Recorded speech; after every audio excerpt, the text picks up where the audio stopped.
Poljoprivreda predstavlja veliku razvojnu šansu Srbije, a kako bi rezultati u ovoj grani bili još bolji, neophodno je ulagati u modernizaciju proizvodnje, istakao je Goran Puzović, direktor javnog preduzeća Srbija vode prilikom sastanka sa gradonačelnikom Šapca Milošem Miloševićem.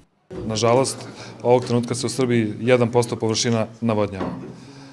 Sada pokrećemo novu stranicu i pošto smo maču prepoznali kao apsolutni prioritet u Srbiji, nastojat ćemo da sledećeg proleća započnemo radove na izgradnji jednog sistema od 10.000 hektara koji će biti osnova i baza za sve ono što će doći kasnije.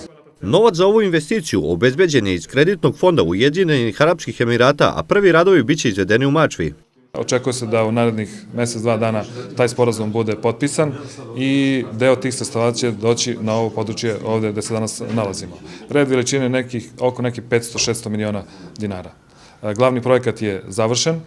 Danas ćemo se ovde dogovoriti oko termina, odnosno vremenskog perioda koji nam je potreban da lokalna samouprava izda građevinsku dozvolu i nadamo se da april-maj 2014. godine krene sa radovima. Šabac je spremno dočekao šansu da poboljša poljoprivrednu proizvodnju, zahvaljujući dobro pripremljenoj projektnoj dokumentaciji.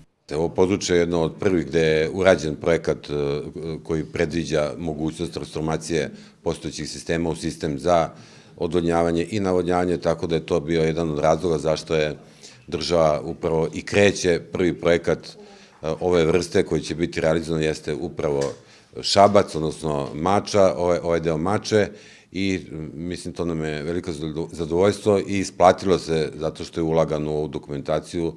Očekivanja lokalne samouprave od izgradnje novih sistema za navodnjavanje su velika. Smanjuju rizike od vremenskih prilika ili neprilika i to će doneti daleko veće prinose poljoprivrednim proizvođačima i samim tim će i popraviti poziciju zemljaci. Govorimo i zna se, već je to postala činjenica da su nam velike šanse u razvoju poljoprivrede, u mogućnostima i potencijalima koji nisu ni jednim manjim delom samo iskorišćeni kad je u pitanju mogućnost poljoprivredne proizvodnje. Prema procenama, trenutna vrednost poljoprivredne proizvodnje u Srbiji iznosi 5 milijardi evra na godišnjem nivou. Ukoliko bi se iskoristili kapaciteti koji postoje, taj iznos bi u budućnosti mogao da se uveća nekoliko puta, odnosno na vrednost od oko 30 milijardi evra godišnje.